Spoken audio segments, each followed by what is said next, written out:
All right, everybody, welcome back. Michael from the Logical Gamer Show with another episode about Life is Strange Double Exposure. Now, you saw all our playthroughs. We got them up on our channel as well. We've been posting about it on X. And if you haven't seen all of them or you missed them and you just want to go through, of course, there are spoilers, but if you're looking here now, you pretty much probably already beat the game or looking to find out what all the fuss is about. Now, just to remind you guys, we were so, especially me, Joe and I as well, but more so me, could not have been more excited about this game. All right, we broadcast it live at the Xbox Summer Showcase when they first revealed it there. I have been outspoken against that the original game is my favorite game, bar none. The original Life is Strange is my favorite game, bar none. It's the only game I've ever played that teaches you how to be a better human being, that shows you how to really act in life. If you're older, it teaches you to think back and be like, hey, were those decisions that I made really the right ones? If you're younger and you haven't gotten to that part in your life yet, it gives you an idea of what to do and how to act when you do get to that part in your life.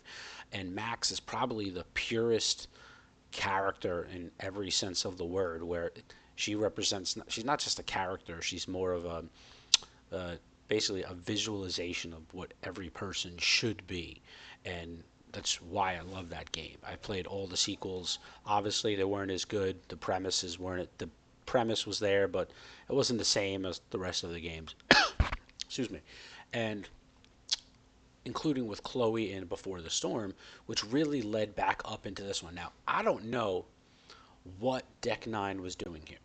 Remember, Don't Nod hasn't been involved with Life is Strange since after the second game. All the other games have been involved with Deck 9. And Deck 9 including made Before the Storm, which is the fully basically focused game of the on Chloe for a prequel leading up to Life is Strange. Shows you all about her issues leading into the game, what she went through, why she went through what she went through, of course, which is the most important aspect, how she dealt with it.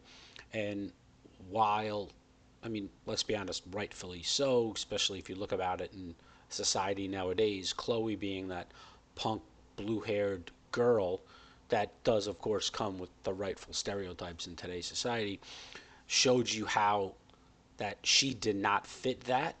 And not only did she not fit it, why she didn't fit it, because she was doing it for different reasons and why those reasons were. And both games really did a great job in hashing those out. So at the end of the first game, of course, I saved Chloe, picked the Bay ending, BAE, of course, and sacrificed the town. Now, not getting into whether though which one of those endings were better, because that's a whole different story. Rather than do that, I want to focus on what Deck 9 did in this game. Now, if you remember, in the first two episodes of that game, they did the story they came up with Safi really didn't make any sense. That Safi's dead, and Max starts having these headaches, and she realized that there's um, two different timelines, and she can see from one into the other and spy on people after Safi dies. And we didn't really know what was going on. And it shows you at the end of episode two, at the early access, if you played it. If not, you just played it very recently. That a picture that shows Max is the one that killed Safi, or so we thought. But of course, it didn't really make sense, because if you remember, when she's walking up the road, up to the hill, you saw Safi. She just barely walks out of frame, and you hear a gunshot. So who shot her? When she gets up there, she's in front of a bench sitting on a bench, which you would have seen as you were walking up, because that was in view of while you were walking up the hill, based on what you could see where she was sitting. There's no way she would have made it to that bench in the time she walked out of the screen and got shot.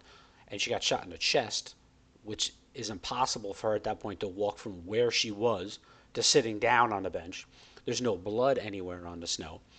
And you get there, and 5 seconds goes by, and the episode ends. You have to figure out what's going on. Okay, we don't know. Now we find out that that person is actually Safi, because Safi is a shapeshifter. And the death of Safi turned out to be what split the timelines. Okay. But now, again, it's another thing that Deck 9 adds that doesn't jive with the overall flow and feeling of the Life is Strange franchise and Max as a character as well. But their own story that they're trying to tell. Because think about it. If what Safi did and that died, Safi dying generated the branch in the timelines. Because we find that out later, and that's what Deck 9 is telling us. If that's the case, what is Max feeling when she's getting all these headaches? Why is she getting these headaches when she takes a picture with the camera? What is she doing? It would have nothing would have come up. It doesn't jive. And on top of that, we find out later on in episode at the end of episode 4 that the person in the picture that we saw in Max holding the gun really was Safi as the shapeshifter, because we see and we find, someone that looks like us in our own house when we get back, and we chase after her and we find her, and it turns out to be at the end of episode 4 Safi, and then it cuts to black to our choices, and we figure out what happened when we start episode 5. But now, if Safi dying generated the branch in the timelines, how was Safi able to shapeshift into herself and shoot herself and take a picture of it happening? So that doesn't make sense either. Now, of everybody, the only person that doesn't have somebody else in the other timeline is Max. Every other character in the game has someone in that branch timeline except Max, and of course Safi, because she's dead in one and alive in the other. But how does this happen? How did it split a timeline? We are not given any explanation to that at all through 5 episodes, not even a hint. What they then try to do is, while you're up at the top of the overlook again near the end of episode 5, by when her mom comes and everything, Safi and her mom and Max are up there, you're given a scene where you have the gun that you end up taking from Lucas out of his pocket at the bar in the Turtle earlier on in the game. He comes up, that's the gun. Now, it's a different gun than what you see in the picture, so that doesn't jive with it at all. Shapeshifting Safi ends up taking a picture of Max holding the gun. And now, that's the picture they're trying to say they took. But if you look at it, I mean, I noticed it right away. I'm screaming at my television with how bad Deck 9 screwed this up. The original picture at the end of episode 2 is of Max standing there with the gun, pointing it at allegedly Safi, right? Even though it's shapeshifting Safi, pointing it at Safi with her back towards the overlook, because you see all the sky and everything there, in a certain outfit. The hat with the little jewel hanging down, and the gloves, and the yellow hat, and the jacket. But the picture she takes of Max there, that she says, quote, is the perfect photo, and that saying gets repeated so many times, is of Max holding a different gun in a different outfit, facing the opposite way. She's got her back to the bench instead of facing the bench that Safi allegedly got shot on. But how did Safi get shot again if Max wasn't in that timeline and was allegedly only created after Safi died? So that means someone in that timeline would have had to kill her. So it couldn't have been herself and shapeshifting into herself, because there was no one else there with her. She can't make people appear. She could just change her own appearance. So again, this makes no sense. And we've been spelling this out in comments all over X, but we didn't really get into the breakdown of it, which is why. And that's the overall plot. Now, the overall plot of a game doesn't jive at all. Now, starting from the beginning with Chloe, the way we're bringing into the game is there's no import save file. We're just talking to Safi at the thing, and we decide whether Chloe died or they broke up. There's no option. And if you pick she broke up, that's the option where obviously you saved her and the town dies, and you find out through text messages, reading it on your phone, that she broke up with you because she thought you were more focused on the past. But again, that doesn't jive with their own messages in the game, because in the messages between each other in the game, Max, who's allegedly focusing on the past, is trying to forget about her powers and move on. So that's not forgetting about the past at all. That's literally doing the exact opposite of what Chloe said she's doing. Now, this game is not canon, so to speak, because the only canon thing of the game of the series after the game, rather, is the comic books. Now, in the comics, Chloe built them a house for herself and Max, and waited for her for 2 years to come back. So you mean to tell me she did that, but then all of a sudden they have an argument and she's like, no, you're too focused on the past? Like some generic high school bullshit? Like, no, it makes no sense, especially after everything these two went through. This isn't your normal high school sweethearts that the option they give us in a game in some normal bullshit relationship.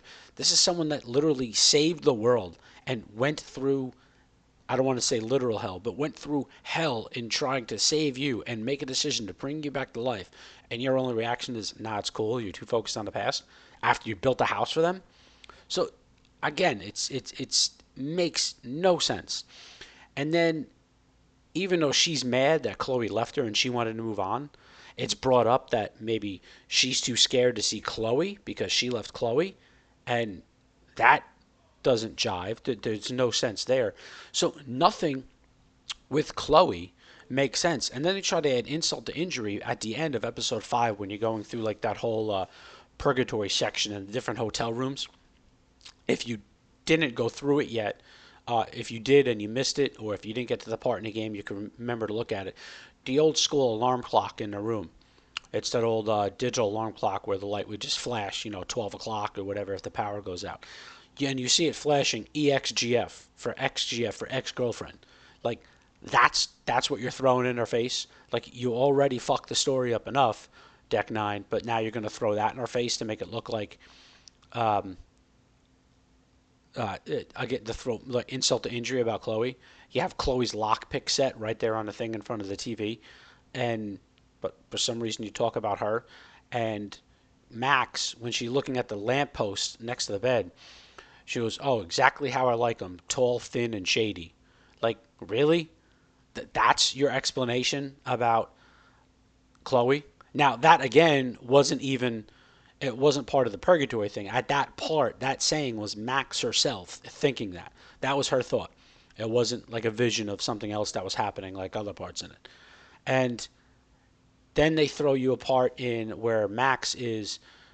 They show you. They even get their dates messed up because they show you a party of 10-10-13, October 10th, 2013, and that it's Max and Safi and Chloe are already there. Now, this never happened because they didn't know each other in 2013, even the universe of Life is Strange. So that didn't jive. But Max is saying Safi is way cooler than you ever will be. And Chloe's remark is why? Because she drives a Porsche. And Max goes, no, because she has powers. Like, really? Now, I know that's the purgatory aspect, but that would never happen. So Max would never do that. So for Deck 9 to even throw this in there to make some weird saying, it still doesn't add up. So I don't know if you guys noticed all this, but I took notes of everything in my head and wrote it down because a lot of things I could remember, but I wrote down just because there was so much shit that didn't go along with the game or something that happened in the game and the very next thing contradicted their own game that I wanted to make sure I kept everything on because I'm probably the biggest Life is Strange fan going. Remember, I am Hannah Telle's first interview, the voice actress for Max, years ago. Between episode 4 and 5, when the first game came out, I interviewed her on Skype, and we tried to get her back on this show for when Double Exposure came out, but we couldn't line it up. We're trying to get it lined up now. Hopefully, this going that bad with the game going bad doesn't mess it up. But at the end of the game, we are told that Max Caulfield will return. Okay, so Deck 9 is making another game with 28-year-old Max, or maybe older now, depending on how much older it is in the future. They tease that in whatever that game would be, there would be a Chloe reunion, because when you're talking to Moses at the end in the bar, he's like, are you done hiding and moving on? And she goes, yeah, no more hiding, it's over. And Moses goes, what about the blue-haired girl? Are you tired of hiding from her? And she's like, yeah, I think so. Pretty much gonna move on, like move forward, done hiding from her, like they're gonna contact Chloe. And then the game ends and it says Max Caulfield will return. So obviously they're teasing that. But why? How are they gonna bring that back? The thing is because their bond was so strong, the fact that you broke them up and now we're gonna reintroduce them again, you now can't just magically make everything better because that would make this whole game, as dumb as it is, make even less sense. And since that's the one you're trying to validate is your current game, why would you make another game that already invalidates your second game, which invalidates your first game? You're just going to keep doing the opposite. You have to pick something and go with it. So an only way that would work is if you built that relationship back up. But how you manage that is going to be almost impossible, because when you have a relationship that's so strong and like literally ties the world together without, verbatim, without exaggeration, and you just break it up for no reason, to bring them back, you almost got to start all over. And remember, I mentioned earlier, Deck 9, the team that did this, made a whole game about Chloe just to show how important she was leading up to the first game. And everything in that first game showed not only the importance of her, but her relationship with Max that was coming up in the original Life is Strange from Before the Storm. So that even solidified the relationship and the feeling the fans and the players had towards Chloe and Max's relationship in that game. And now the same people are going to make the game and just fucking throw it away? It makes absolutely no sense. Now, the side stories as well. Start with Lucas. Now, Lucas is the one that he's the teacher and the guy teacher that he thinks he gets the restraining order against Safi. It turns out that Safi is the one that impersonated him, shapeshifted into him, told his own son that he was the reason for the divorce. So now the son goes and tells the mom that dad told me I'm the reason for the divorce, and they get all flip out, which is one of the worst things you could possibly do. You're gonna, like, this kid is innocent, and you're gonna tell this kid that he's the cause for the divorce and tease the kid. It makes absolutely no sense. It's crazy. Then on top of that, you're gonna shapeshift into Gwen, that guy professor that dresses up as the girl, to sell drugs to kids on campus and then get him fired because he was the one that blocked your book deal. Because he was, yes, it was messed up, but the reason he was doing it was to protect you, because you were going to get yourself in trouble for pulling out all this stuff about Maya, your friend who killed herself 4 years later, the one we don't find out about her until later on in episode 4. And Vinn story gets messed up. It's his character. I want to say it should probably win the award for worst character of the year in 2024 in gaming, but it's not the character itself. Like, the voice actor for Vin is awesome, and he did a great job, but the writing for him was horrible. I mean, the writing for the game was horrible across the board, but his character, more specifically, the things they have to say, like "be sexy, Max," and the little stupid phrases he would do. Even kids nowadays, they don't talk like that. 28-year-old people, they don't talk like that. He's talking like a 12-year-old kid, like with this skibbity toilet shit. It made no sense. And uh, I can't emphasize how little sense everything in this game made. So if I keep repeating the phrase makes no sense, it's no matter how many times I say it, it's still going to be under underused here. And Vin's character is great. Like I said, his voice actor should get definitely much more work.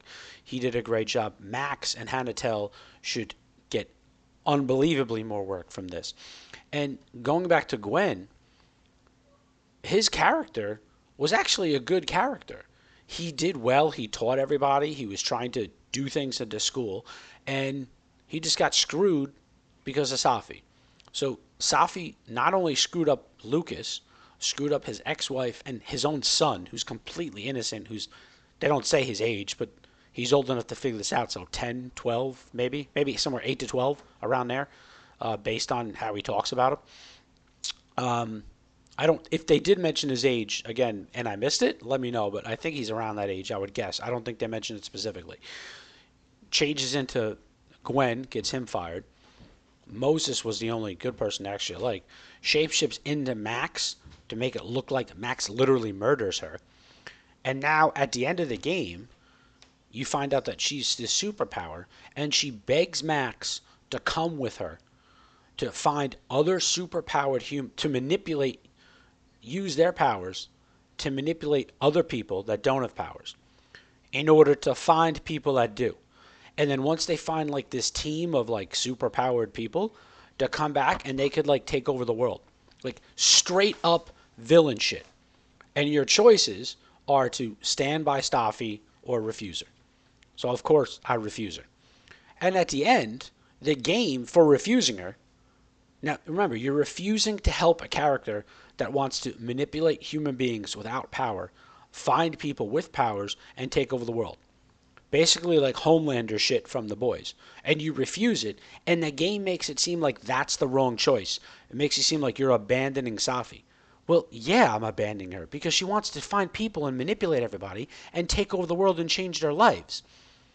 The same thing you just did after destroying this guy Lucas's life and Gwen and Vinn and Max for trying to get her killed. And you're just like, no, forget about that. Come help me save the world. Like, what are you talking about? It totally doesn't jive. We find out that Lucas, the reason this girl Maya Okada killed herself is because Lucas allegedly stole her book. This girl Maya wrote a book. Lucas allegedly took it, said it wasn't good enough or whatever, which we don't find out. For some reason, took it, copied it, changed a couple things, straight up plagiarized it, sold a book out of it, and now this book is going to get made into a feature film. So, okay. Now, we think that's what it is, and Max and the other people try to set it up so he gets found out that the wrong thing he allegedly did gets legitimately in trouble for it.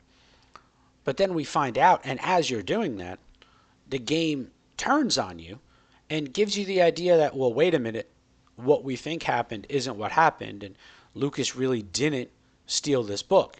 And it's like, I have to leave, that's not what happened, I have to leave, you want more information, whatever, and he leaves.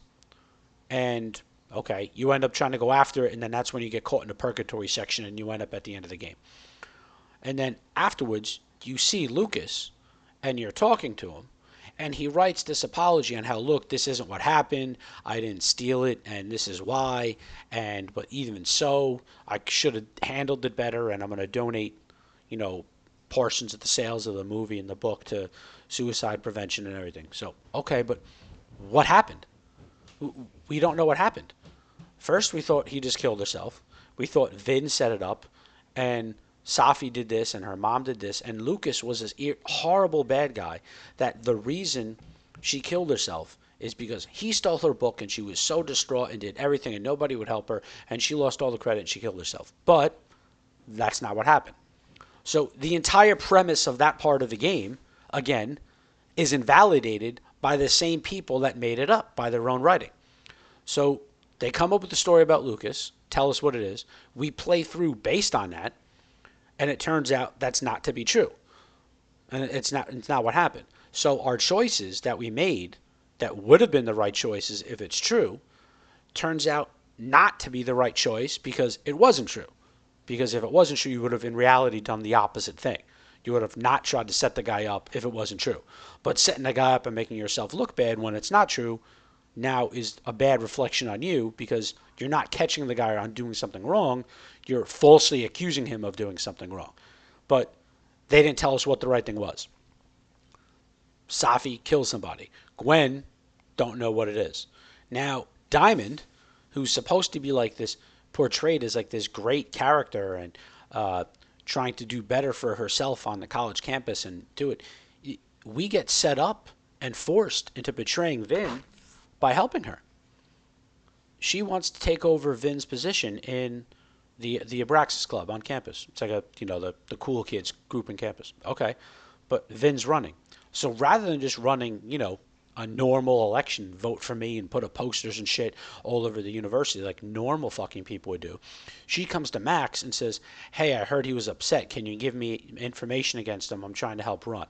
Now, Max would never fucking do that. There's no character. Again, she's pure as day. White linen, lily roses, white flowers is pure as day Max's character. But we don't have a choice. They don't even give us a choice to refuse to help her. Our only option is to betray Vin by saying this or betray Vin by saying that. Those are the only two options. Now, Vin does not find out that we betrayed him. He makes a reference at the end like, I want to know how you know that, but whatever, it's cool, whatever. And it turns out not to have any effect on the game at all because Vin wasn't going to step down and now is going to continue to run. So, okay. So then why do you even put us through that in the first place? So again, you make up this whole story about Safi, make choices based on that, doesn't get killed. Lucas make choices based on that. He didn't steal the book. Vinn and Diamond make choices based on this. He doesn't step down, and Vinn and Diamond decides not to do it. Okay. Safi leaves, goes out on her own. Everybody is pissed because now Safi was taking over everybody, and somehow everybody now knows that Safi was shapeshifting into them. And you have to go around and take pictures using the double exposure, separate the two, and when you take the picture that separate them, Safi like disappears into thin air, goes into the next person, and that person's rescued. Okay, great.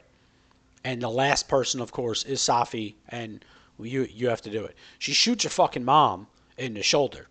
She, in her right shoulder, up at the overlook. She's helpful, and you have a choice to either help the mom or, go against Safi, right? Rush the gun or talk her down. Now you're not going to rush because, of course, you're afraid if you rush her, it's going to bump into her, knock her, pull her hand on the trigger and shoot her mom. You try to talk her down, which is the right option, but she shoots her anyway. And then she leaves and she goes, I'm going to travel the world and I'm going to leave and I'm going to come back and find all these other superpowered people.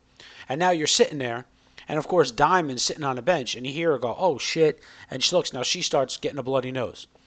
And 2 seconds later, Safi, who's supposed to be gone, comes from behind a bench, and she goes, what the fuck are you doing here? Diamond says to her. And Safi goes, I've seen those kind of nosebleeds to me. Come on, come with me. So now Diamond has powers. So the only person ever in the history of the world that has powers is Max. Because, Sean and Daniel, they're in Life is Strange, but it's, they count a little bit. So that's it. And now you come to power and you come to Caledon University 10 years later. No problems with anybody. There's no reports of anything over the world 10 years later with people having powers. But Max has powers again, a new power. And now Safi just happens to be there too. That's had it her whole life. Never got caught. Now all of a sudden, Diamond has powers.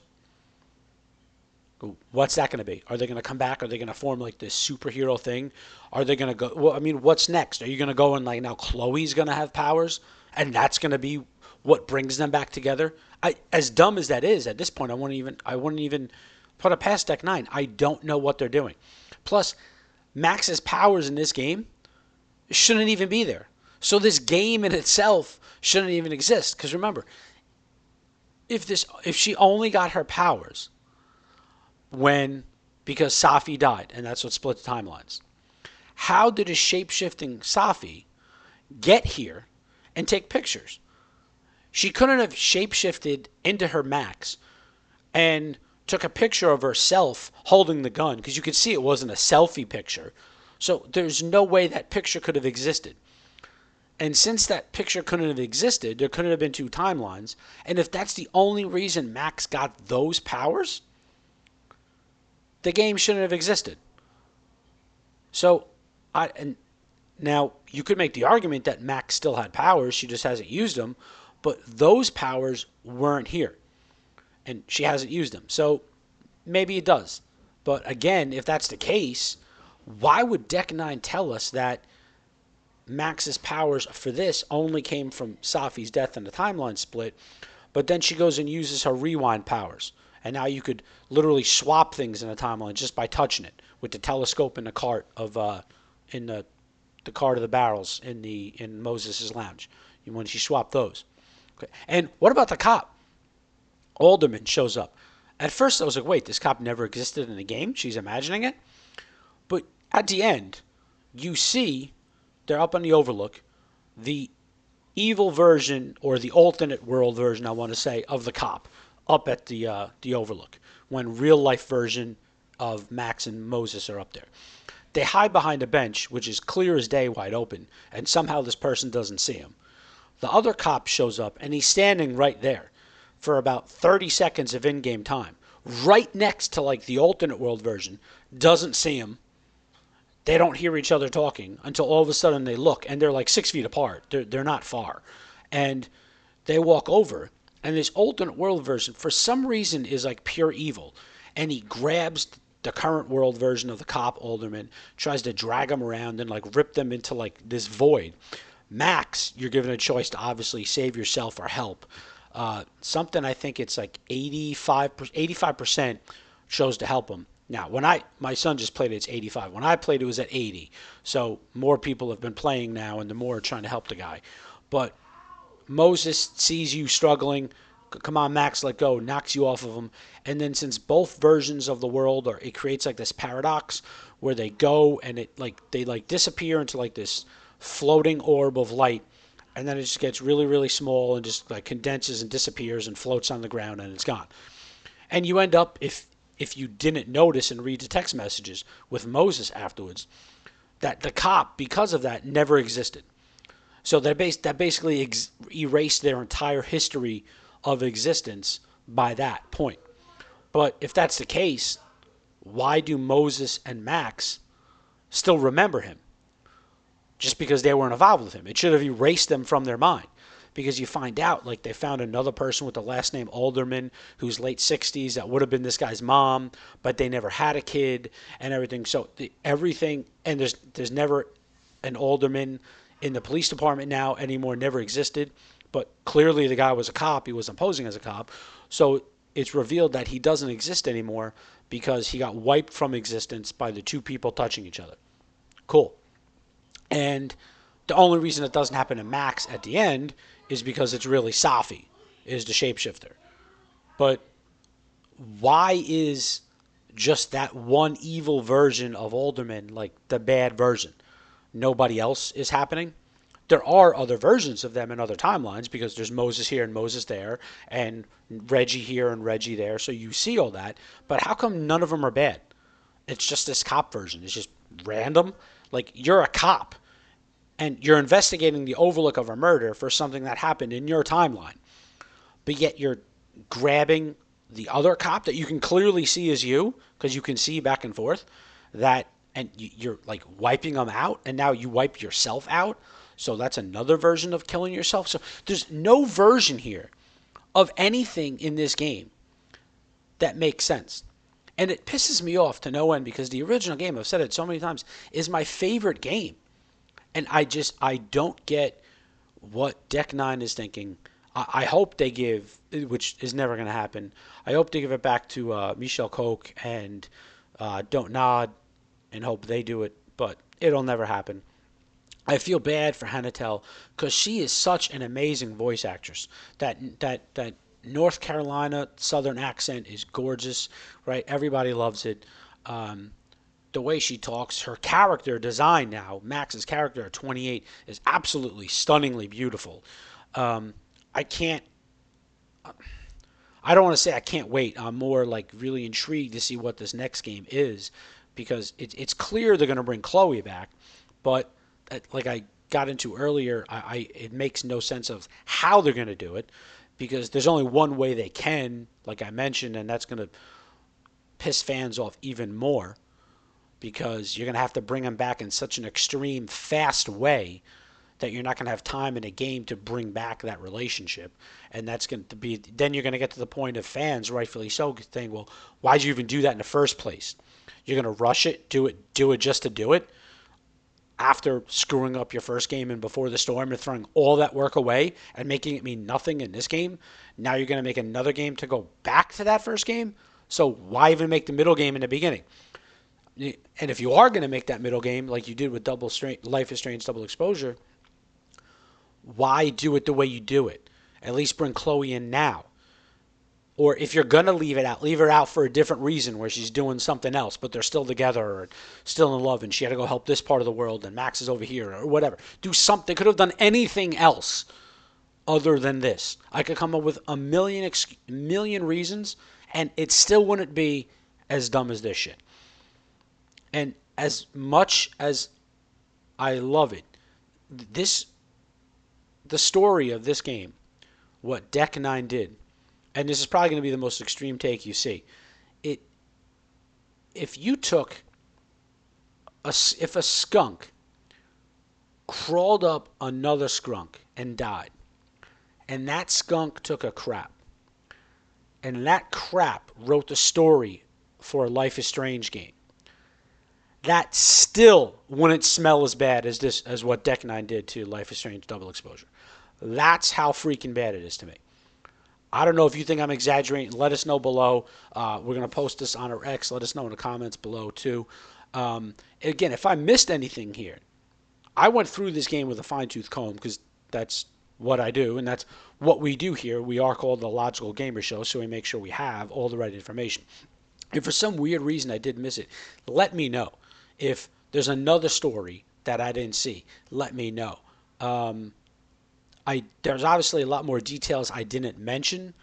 So just because I mentioned them doesn't mean really that it's wrong. It just means that's not really pertinent to the thing. The stuff I didn't mention doesn't change what happened either way. So I'm not going to sit here and rehash a 7 hour game or a 10 hour game and do everything for a video when it's not necessary. But let us know what you think below. Again, next podcast, Joe and I are coming up soon.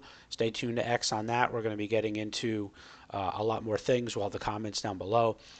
Make sure you like and subscribe below and follow us on X and Rumble. Both are going up on our Rumble page below. Rumble's been a little bit slack lately, admittedly. Most of our stuff has been on YouTube. We have to get our stuff downloaded and upload there. So make sure you stay tuned on there. Hit the thing for notifications, for the bell, so you see when they get uploaded there, because they are at different times on Rumble and YouTube. Different streaming is going to be live on Rumble and YouTube, so make sure you hit both as well.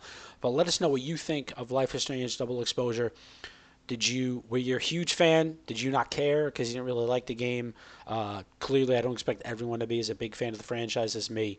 I just don't think it's possible, to be honest with you. But let us know what you think below. Again, until next time, follow us on Twitter, follow us on YouTube and Rumble. Logical Gamer Show, everybody. Michael Bacher, the only video game show where the premise is based on logic and common sense and not modern day bullshit. Tune in next time, everybody. Take care.